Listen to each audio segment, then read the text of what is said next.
നമസ്കാരം. മഹാഭാരതം ദർശന വിമർശനം എന്ന് പറയുന്ന ഈ പരിപാടി നമ്മൾ 14 എപ്പിസോഡ് കഴിഞ്ഞു. 15ാമത്തെ എപ്പിസോഡിലേക്ക് കടക്കുകയാണ്. നമ്മൾ കഴിഞ്ഞ തവണ നമ്മൾ പറഞ്ഞു നിർത്തിയത് ദേവയാനിയുടെയും ശർമ്മിഷ്ഠയുമായി ബന്ധപ്പെട്ട് ഇവർ തമ്മിൽ ഉണ്ടാകുന്ന ഒരു പ്രശ്നം, ഒരു ഇഷ്യൂസ്. ആ ഒരു പ്രശ്നത്തിൻ്റെ പിന്നാലെ ദേവയാനി എടുക്കുന്ന ഒരു പ്രതിജ്ഞയാണ്, ഒരു തീരുമാനമാണ്. ഞാൻ അച്ഛനോട് പറയുകയാണ്, അച്ഛനായിട്ടുള്ള ശുക്രാചാര്യരോട് പറയുകയാണ്, ദേവയാനി, ഞാനിവിടെ നിന്നും ചലിക്കണമെങ്കിൽ ശർമ്മിഷ്ഠ അവൾ എനിക്ക് കീഴടങ്ങേണ്ടതുണ്ട്, കീഴൊതുങ്ങേണ്ടതുണ്ട്, അവളെനിക്ക് ദാസിയായി ലഭിക്കേണ്ടതുണ്ട്. എങ്കിൽ മാത്രമേ ഞാൻ ഇവിടെ നിന്നും ഞാൻ ചലിക്കുകയുള്ളൂ, ഞാനിവിടെ നിന്നും അനങ്ങുകയുള്ളൂ. ഇനിയുള്ള കാലം മുഴുവനും എൻ്റെ ദാസിയായി അവൾ പ്രവർത്തിക്കുകയും വേണം. അതിൻ്റെ കാരണം ശർമ്മിഷ്ഠ പറഞ്ഞ ഒരു വേർഡാണ്. ശർമ്മിഷ്ഠയെ ആസുരി എന്ന് വിളിച്ച് അധിക്ഷേപിക്കുകയും അധിക്ഷേപിച്ച സമയത്ത് ശർമ്മിഷ്ഠ തിരിച്ചതിന് മറുപടി പറഞ്ഞതാണിത് പ്രശ്നമാകുന്നത്. സ്വാഭാവികമായും ഏതൊരു സ്ത്രീയും അതിന് മറുപടി കൊടുക്കും. ശർമ്മിഷ്ഠ വളരെ ഗൗരവത്തോടുകൂടി തന്നെ ആ മറുപടി കൊടുത്തിട്ടുണ്ട്. ആ മറുപടി കൊടുക്കുന്നത്, നീയും നിൻ്റെ പിതാവും ഞങ്ങളുടെ രാജ്യത്തെ അന്തേവാസികളാണ്, ഞങ്ങളുടെ സംരക്ഷണയിലാണ് നിങ്ങൾ ജീവിക്കുന്നത്, നിങ്ങൾ അതാത് ദിവസങ്ങളിൽ ഭക്ഷണം കഴിച്ചു പോകുന്നതും ഞങ്ങളുടെ ചെലവിലാണ്. അതുകൊണ്ട് നീയും നിൻ്റെ പിതാവും ഞങ്ങളെ എന്നെയും എൻ്റെ പിതാവിനെയും പുകഴ്ത്തുന്നവരാണ്, ദാസ്യവൃത്തി ചെയ്യുന്നവരാണ് എന്ന് ചുരുക്കം. ഈ രീതിയിൽ ശർമ്മിഷ്ഠ സംസാരിക്കുകയാണ്. ശർമ്മിഷ്ഠ സംസാരിക്കാനുള്ള ഒരു പാങ്ങ് അതിനകത്ത് വരുന്നത് എന്താണെന്ന് വെച്ചാൽ, വൃഷപർവാവ് എന്ന് പറയുന്ന രാജാവിൻ്റെ മകളാണ്, രാജകുമാരിയാണ്. അപ്പോൾ ഈ പറഞ്ഞത് ദേവയാനിക്കിത് തീർത്തും അത് പിടിച്ചിട്ടില്ല. അതുകൊണ്ടിട്ടാണ് ശുക്രാചാര്യരോട് ഇങ്ങനൊരു ഡിമാൻഡ് വെക്കുന്നത്. ശുക്രാചാര്യൻ നേരെ വൃഷപർവാവിൻ്റെ അടുത്ത് പോകുന്നു, വൃഷപർവാവിനോട് കാര്യങ്ങൾ പറയുന്നു. നമ്മൾ കഴിഞ്ഞ തവണ നമ്മൾ പറഞ്ഞു നിർത്തിയത് അവിടെയാണ്. ശുക്രാചാര്യർ ഈ നാട് വിട്ട് പോവുകയാണ് എന്ന് പറഞ്ഞുകൊണ്ട് കഴിഞ്ഞ എപ്പിസോഡ് കണ്ടാൽ നിങ്ങൾക്ക് മനസ്സിലാവും. അത് കഴിഞ്ഞ് ശുക്രാചാര്യർ കൊട്ടാരത്തിൽ നിന്നും പുറത്തേക്ക് വരുന്ന സന്ദർഭത്തിൽ വൃഷപർവാവ് എഴുന്നേറ്റുകൊണ്ട്, അങ്ങ് ഇവിടെ നിന്ന് പോകരുത്, ഈ പറഞ്ഞ വിഷയത്തിൽ ഞാൻ എൻ്റെ മകളുമായിട്ടൊന്ന് സംസാരിച്ചിട്ട് മകൾ എന്താണ് പറയുന്നത് ഞാനൊന്ന് അറിയട്ടെ, എനിക്കൊരല്പം സമയം തരാൻ വേണ്ടി പറയും. അങ്ങനെ വൃഷപർവാവ് ഈ മകളായ ശർമ്മിഷ്ഠയോട് ചെന്ന് വിവരം പറയണം, മകളെ, ഇങ്ങനെയൊരു പ്രശ്നം ഇതിനകത്തുണ്ട്. ഇപ്പോൾ ദേവയാനി എന്ന് പറയുന്ന ഈ ശുക്രാചാര്യരുടെ മകൾ വളരെ മോശപ്പെട്ടിട്ടുള്ള, അതല്ലെങ്കിൽ വളരെ ശക്തമായ രീതിയിലാണ് അവർ ചില തീരുമാനങ്ങൾ എടുത്തിരിക്കുന്നത്. അവരുടെ ആ തീരുമാനത്തിനനുസരിച്ച് നീ പ്രവർത്തിച്ചില്ല എങ്കിൽ ഈ രാജ്യത്ത് നിന്നും ശുക്രാചാര്യരും അദ്ദേഹത്തിൻ്റെ മകളും ഇവിടെ നിന്നും പോകും. അത് നമ്മെ സംബന്ധിച്ചിടത്തോളം രാജ്യം ശോഷിക്കാനും രാജ്യം നശിക്കാനും അത് കാരണമാകും. അപ്പോൾ നീയാണ് ഇതിനകത്ത് തീരുമാനം പറയേണ്ടത്. പിന്നെ ദേവയാനിയുടെ ദാസ്യവൃത്തി, ദേവയാനിയുടെ മരണം വരേക്കുമുള്ള കാലഘട്ടത്തിൽ ദേവയാനിക്ക് ദാസ്യവൃത്തി ചെയ്യണമെന്നാണ് പറഞ്ഞിട്ടുള്ളത്. എന്താണ് നിൻ്റെ അഭിപ്രായം എന്ന് ചോദിക്കുമ്പോൾ ശർമ്മിഷ്ഠ വളരെ എന്താ പറയുക, പക്വതയോടുകൂടിയാണ് അതിന് മറുപടി പറയുന്നത്. പിതാവേ, എൻ്റെ സ്വന്തം ഇച്ഛയേക്കാൾ കൂടുതൽ ഈ രാജ്യത്തിൻ്റെയും അങ്ങയുടെയും നമ്മുടെ ബന്ധുക്കളുടെയും പ്രജകളുടെയും അനിവാര്യമായതെന്തോ അത് തീർച്ചയായും ഞാനത് ചെയ്തിരിക്കും. അങ്ങ് ഈ രാജ്യത്തിൻ്റെ രാജാവാണ്. അതുപോലെ അങ്ങ് പ്രവർത്തിക്കുന്നത് പോലെയുള്ള ബാധ്യത എനിക്കുമുണ്ടല്ലോ രാജ്യത്തിന് വേണ്ടി പ്രവർത്തിക്കാൻ. അതുകൊണ്ട് തന്നെ ആ ഒരു തീരുമാനത്തെ അങ്ങ് തടസ്സപ്പെടുത്തേണ്ടതില്ല, അനുവദിച്ചു കൊടുക്കൂ. ഞാൻ ഇനിയുള്ള കാലം മുഴുവനും ഈ ദേവയാനിയുടെ ദാസ്യവൃത്തി ചെയ്തിട്ടായാലും ശരി രാജ്യത്തെ സംരക്ഷിക്കേണ്ടത് എൻ്റെ കൂടെ ബാധ്യതയാണ്. ഇത് പറഞ്ഞുകൊണ്ട് ശർമ്മിഷ്ഠ ഇത് അനുവദിക്കും. സ്വാഭാവികമായും ഈ അസുരരാജാവായ വൃഷപർവാവ് ശുക്രാചാര്യരോട് പറയുന്നു, മകൾക്ക് അത് അനുമതി തന്നിരിക്കുന്നു എന്ന് പറയുന്നു. അങ്ങനെ ദേവയാനിയുടെ ദാസിയായി മാറുകയാണ് ആര്? ശർമ്മിഷ്ഠ ഇത് ദാസിയായി മാറുന്ന ഘട്ടം മുതൽ തന്നെ ദേവയാനി ശർമ്മിഷ്ഠയെ ഓരോ വിഷയങ്ങൾ പറഞ്ഞുകൊണ്ടും വേദനിപ്പിക്കുന്നുണ്ട്. അങ്ങനെ ഓരോ യാത്ര ഇവർ നടത്തുന്ന സമയത്ത്, ഇവർ വനമേഖലയിലൊക്കെ പോകുന്ന സമയത്ത് ഈ ദേവയാനി ചെയ്യിക്കുന്നതെന്ന് പറഞ്ഞപ്പോൾ പിന്നെ കുളിക്കുകയാണെന്നുണ്ടെങ്കിൽ എണ്ണ തേച്ച് കൊടുക്കണം, തൈലം തേച്ച് കൊടുക്കണം, പിന്നെ ഈ കാലിന് വയ്യാതെ ആയി കഴിഞ്ഞിട്ടുണ്ടെങ്കിൽ കാല് തിരുമ്മി കൊടുക്കണം. ഇത് ഒരടിമയെ കൊണ്ട് എന്തെല്ലാം ജോലികൾ ചെയ്യിക്കാൻ കഴിയും അതൊക്കെ ശർമ്മിഷ്ഠയെ കൊണ്ട് ദേവയാനി ചെയ്യിക്കുന്നുണ്ട്. അങ്ങനെ ഇവർ ഒരു ദിവസം വനത്തിലിരുന്നു കൊണ്ട് ശർമ്മിഷ്ഠയെ കൊണ്ട് കാല് തടവിക്കുകയാണ്, കാല് ഒഴിയാണ്. ഒഴിയുന്ന ഘട്ടത്തിൽ അവിടെ നമ്മുടെ യയാതി, പിന്നെ ആ ഹസ്തിനപുരത്തിലെ രാജാവായിട്ടുള്ള യയാതി ആ വഴി വരുമ്പോൾ യയാതി കാണുന്നത് 2 സുന്ദരികളാണ്. 2 പേരും സുന്ദരികളാണ്. യയാതി ഇവരെ കാണുമ്പോൾ യയാതിക്ക് മനസ്സിലാവും. കാരണം ഒരെണ്ണത്തിന് ഒരു സുന്ദരിയെ യയാതി പിന്നെ പൊട്ടക്കിണറ്റിൽ നിന്ന് എടുത്ത് മേളിലേക്ക് ഉയർത്തിയതാണ്. മറ്റതും സുന്ദരിയാണ്. നിങ്ങൾ ആരാണെന്ന് ചോദിക്കുമ്പോൾ ദേവയാനി മറുപടി പറയുന്നുണ്ട്, ഞാൻ ശുക്രാചാര്യരുടെ മകളാണ്. പിന്നെ അപ്പോൾ ചോദിക്കും ഇതാരാണെന്ന് ചോദിക്കുമ്പോൾ ഇതെൻ്റെ ദാസിയാണ് എന്ന് പറയും. ദാസിയുടെ പേരെന്താണെന്ന് ചോദിക്കുമ്പോൾ ദാസി പറയും എൻ്റെ പേര് ശർമ്മിഷ്ഠ എന്നാണ്. അപ്പോൾ ദേവയാനി തന്നെയാണ് പറയുന്നത് ഇത് വൃഷപ്രഭാവ് എന്ന് പറയുന്ന അസുര രാജാവിൻ്റെ പുത്രിയാണെന്ന് പറയും. ഇത് കേൾക്കുമ്പോൾ ഇതിനകത്തൊരു അത്ഭുതം ഉണ്ടല്ലോ. അത് എന്തുകൊണ്ടിട്ടാണ് ഒരു രാജകുമാരി പിന്നെ ഈ ശുക്രാചാര്യരുടെ മകളുടെ ദാസ്യപ്പണി എടുക്കുന്നത് എന്തുകൊണ്ടിട്ടാണ്, അതെന്താണ് അങ്ങനെയാണെന്ന് ചോദിക്കുമ്പോൾ ഇവർ 2 പേരും അതിന് മറുപടി പറയുന്നില്ല. അതിന് പറയുന്ന മറുപടി ഇതാണ്, അത് വിധിയാണ് എന്ന് പറഞ്ഞ് അവസാനിപ്പിക്കുകയാണ്. അത് കഴിഞ്ഞതിന് ശേഷം ഈ ദേവയാനി ഇദ്ദേഹത്തോട് ചോദിക്കണം, നിങ്ങൾ ആരാണെന്ന് ചോദിക്കുമ്പോൾ ഞാൻ ഹസ്തിനപുരത്തിലെ രാജാവാണ്, എൻ്റെ പേര് യയാതി എന്നാണ്. ഈ സമയത്ത് ദേവയാനി കഴിഞ്ഞ വിഷയത്തിലേക്ക് ദേവയാനിയുടെ ചിന്ത പോവും. ദേവയാനിയെ കരം പിടിച്ചതും കാര്യങ്ങളൊക്കെ ആയിട്ട് ചിന്ത പോവാണ്. ആ സമയത്ത് ദേവയാനി യയാതിയോട് പറയണം, എൻ്റെ ജീവിതത്തിൽ അങ്ങ് എൻ്റെ കരം സ്പർശിച്ച നിമിഷം അതിന് മുൻപ് എൻ്റെ ജീവിതത്തിൽ ആരും ഒരു പുരുഷനും എൻ്റെ കരം സ്പർശിച്ചിട്ടില്ല. എൻ്റെ ജീവിതത്തിൽ ആദ്യമായിട്ടാണ് അങ്ങാണ് എൻ്റെ കരം സ്പർശിച്ചത്, അതും എൻ്റെ അനുമതിയോടുകൂടി. ഇനി ഉള്ള എൻ്റെ ജീവിതത്തിലും വേറൊരു പുരുഷൻ എൻ്റെ കരം സ്പർശിക്കില്ല. അത് അങ്ങേക്ക് ഞാൻ അനുമതി തന്നിട്ടുള്ളതാണ്. അതുകൊണ്ട് തന്നെ അങ്ങനെ വിവാഹം കഴിച്ചാലും എന്ന് പറയുന്നുണ്ട് എന്നൊരു പ്രപ്പോസൽ വെക്കുകയാണ്. ആ പ്രപ്പോസൽ വെക്കുന്ന സമയത്ത് യയാതി പറയും ഇത് വലിയ പ്രശ്നമുള്ളതാണ്, എനിക്കത് സാധ്യമല്ല. കാരണം ഞാനൊരു ക്ഷത്രിയനാണ്, നിങ്ങൾ ബ്രാഹ്മണ വംശത്തിൽപ്പെട്ടതാണ്. നിങ്ങൾ വിവാഹം കഴിക്കുക എന്ന് പറഞ്ഞാൽ വലിയ ഭയമാണ്. കാരണം ബ്രാഹ്മണർ ഏതെങ്കിലും തരത്തിൽ എന്തെങ്കിലും തെറ്റുകൾ സംഭവിച്ചാൽ ഈ പ്രപഞ്ചം മുഴുവൻ ശപിച്ച് നിർമ്മാർജ്ജനം ചെയ്യാൻ, ഇല്ലാതാക്കാൻ കഴിയുന്ന വിഭാഗം ആളുകളാണ് നിങ്ങൾ. അതുകൊണ്ട് തന്നെയുമല്ല ഈ ഗുരു ശുക്രാചാര്യർ ഇതിനെ അനുവദിക്കൂ എന്നുള്ളതൊന്നും എനിക്കറിയില്ല എന്ന് പറയുമ്പോൾ ദേവയാനി പറയുന്നുണ്ട് അദ്ദേഹത്തിൻ്റെ അനുമതി പ്രയാസം ഉള്ളതല്ല, എൻ്റെ ഇഷ്ടമെന്താണോ എൻ്റെ അഭീഷ്ടം എന്താണോ അതെൻ്റെ പിതാവ് ചെയ്തു തരുമെന്ന് പറഞ്ഞിട്ട് ശുക്രാചാര്യർ ഇത് അനുവദിച്ചു കൊടുക്കുകയാണ്. അനുവദിച്ചു കൊടുക്കുന്ന സമയത്ത് ഇവരുടെ വിവാഹം നടക്കുന്നു. ആരുടെ? ദേവയാനിയുടെയും യയാതിയുടെയും വിവാഹം നടക്കുന്നു. നമ്മൾ ഹസ്തിനപുരത്തിലേക്ക് നമ്മൾ കടക്കുകയാണ് കേട്ടോ, നമ്മൾ യഥാർത്ഥ കഥയിലേക്ക് നമ്മൾ കടക്കുകയാണ്. അപ്പോൾ യയാതിയും ദേവയാനിയും തമ്മിലുള്ള വിവാഹം നടക്കുമ്പോൾ തന്നെ ദേവയാനിയുടെ കൂടെയുള്ളത് പിന്നെ ദാസിയാണ്. അതൊരു രാജാവിൻ്റെ മകളാണ്, രാജകുമാരിയാണ്. ദേവയാനിയെ കൊട്ടാരത്തിലേക്ക് കൊണ്ടുപോകുന്ന സമയത്ത് ആ ദാസിയായിട്ടുള്ള ആ സ്ത്രീക്കും ആവശ്യമായ മര്യാദകൾ കൊടുത്തുകൊണ്ട് തന്നെയാണ് നമ്മുടെ യയാതി അവരെയും ഒന്ന് ക്ലിയർ ചെയ്യണമല്ലോ. കാരണം എന്താണെന്ന് വെച്ചാൽ രാജാവിൻ്റെ മകളും കൂടിയാണ്, ദാസിയാണ് എങ്കിൽ കൂടി. അവിടെ ഇവർ തമ്മിൽ അവിടെ കൊട്ടാരത്തിൽ സുഖമായി ജീവിക്കുന്നു. അതിനോടൊപ്പം തന്നെ ശർമ്മിഷ്ഠയുടെ കാര്യത്തിൽ യയാതിക്ക് ചെറിയൊരു പ്രയാസമുണ്ട്. കാരണം ഒരു രാജാവിൻ്റെ മകളാണ് എന്നുള്ളതുകൊണ്ട്. അപ്പോൾ ഇടയ്ക്കിടയ്ക്ക് ഈ ശർമ്മിഷ്ഠയെ കാണാൻ വേണ്ടിയിട്ട് അശോകവനത്തിലേക്ക് ചെല്ലുമ്പോൾ ശർമ്മിഷ്ഠയുടെ വിശേഷങ്ങളൊക്കെ ചോദിക്കും. ശർമ്മിഷ്ഠ വിവരങ്ങളൊക്കെ പറയും. എന്തെങ്കിലും കുറവുകളുണ്ടോ, ഞാൻ എന്തെങ്കിലും കുറവുകളുണ്ടെങ്കിൽ എന്നോട് പറയണം, ഞാനത് ആവശ്യമായത് എന്താണെന്ന് വെച്ചാൽ ചെയ്തു തരാം എന്നൊക്കെ അങ്ങനെ പറയുന്നുണ്ട്.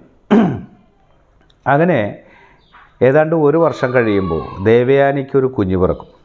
ദേവയാനിക്കൊരു കുഞ്ഞ് പിറന്നു കഴിഞ്ഞതിന് ശേഷം പിന്നെ അതിനകത്ത് ഈ ശർമ്മിഷ്ഠ ഒരു വല്ലാത്ത പ്രയാസത്തിലാവും. അതിനുശേഷം ഇതുപോലെ ഒരു ദിവസം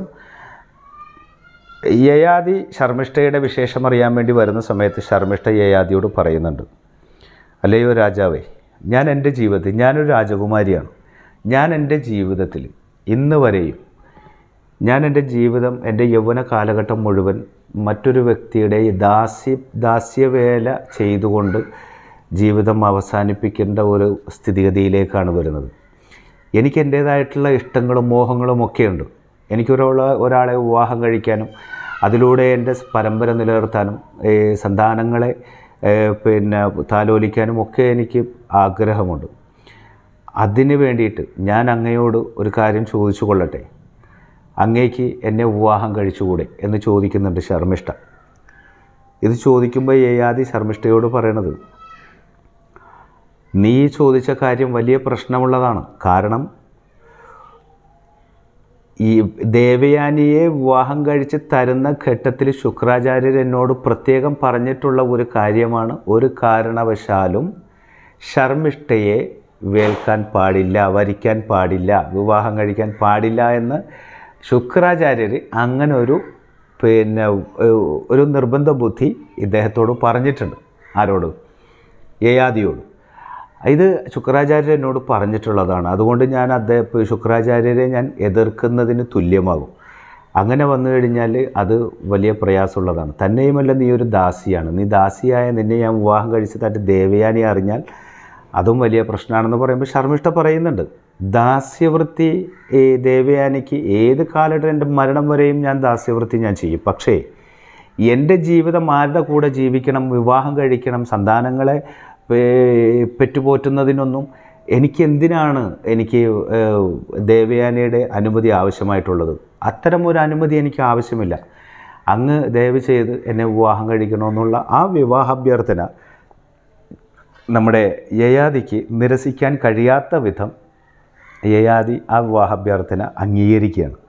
ചുരുക്കി പറഞ്ഞാൽ യയാതി ശർമ്മിഷ്ഠയെ വിവാഹം കഴിക്കുകയാണ്. ശർമ്മിഷ്ഠയെ വിവാഹം കഴിക്കുന്നത് മറ്റാരും അറിയാത്ത രീതിയിൽ തന്നെയാണ് ശർമ്മിഷ്ഠയെ വിവാഹം കഴിക്കുന്നത്.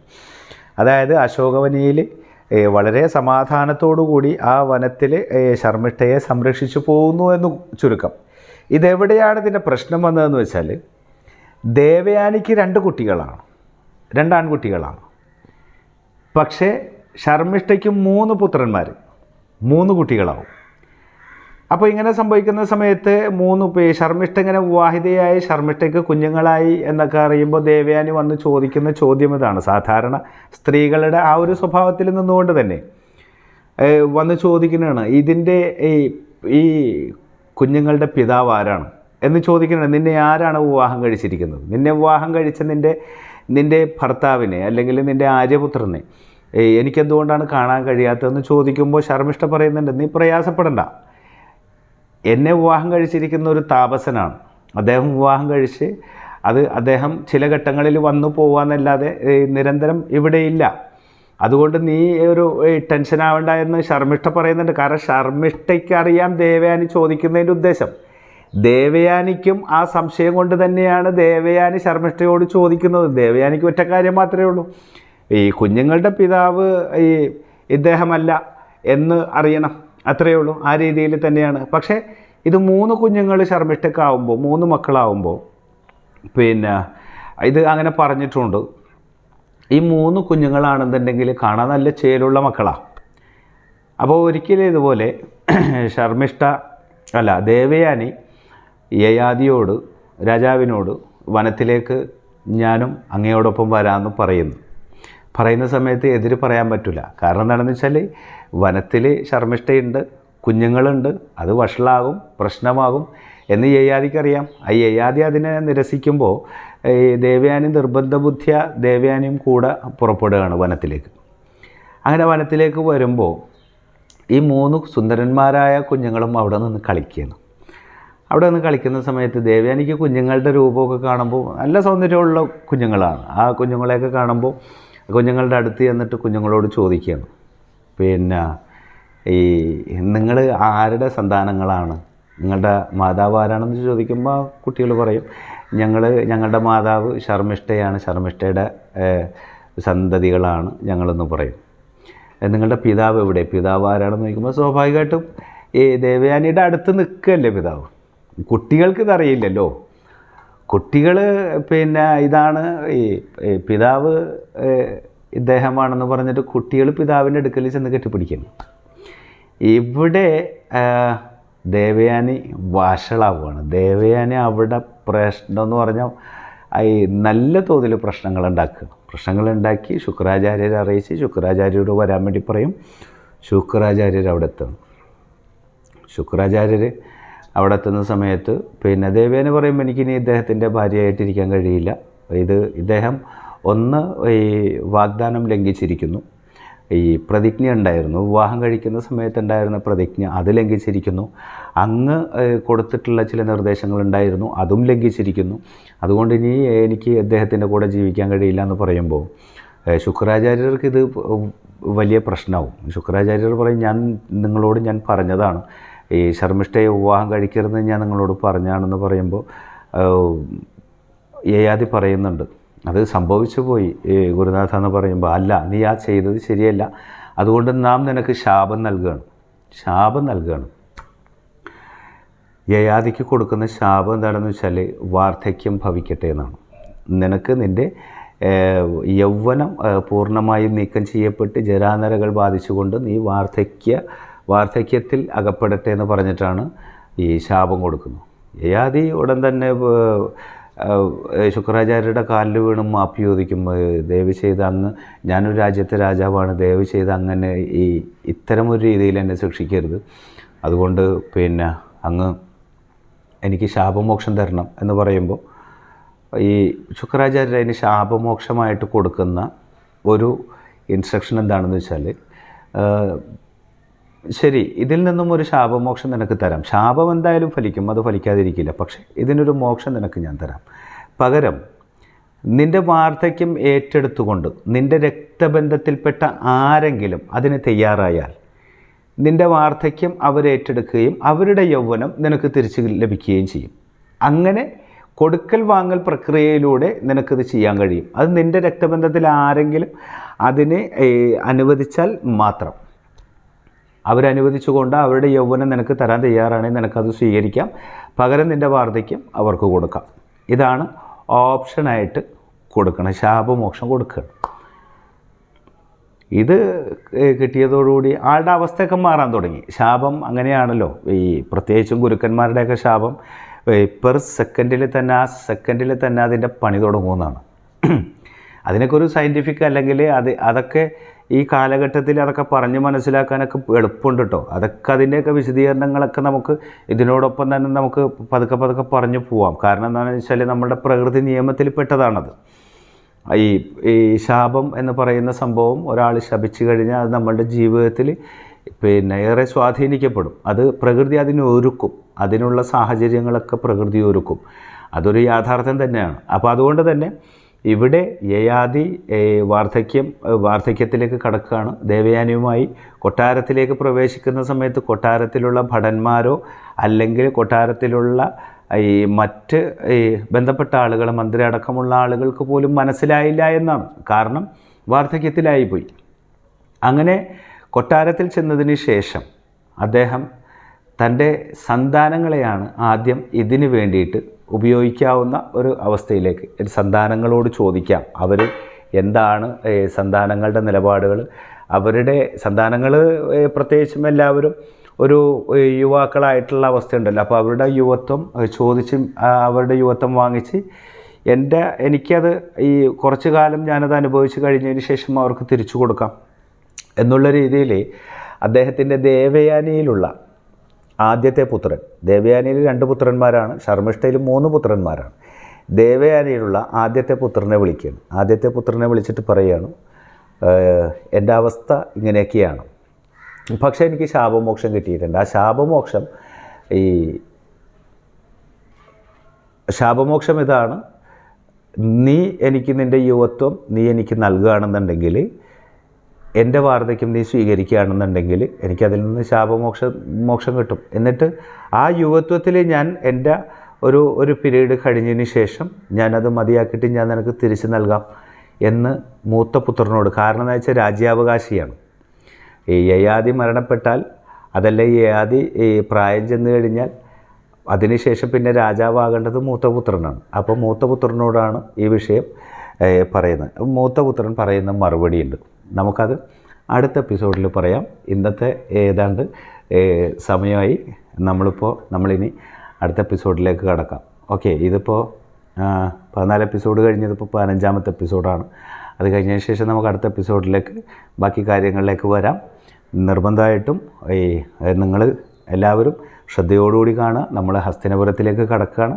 മഹാഭാരതം എന്ന് പറയുന്ന അതിൻ്റെ ഒരു കാമ്പും കഴമ്പിലേക്ക് നമ്മൾ കടക്കുന്ന ഘട്ടത്തിൽ നിൽക്കുകയാണ്. അപ്പോൾ എല്ലാവർക്കും നമസ്കാരം.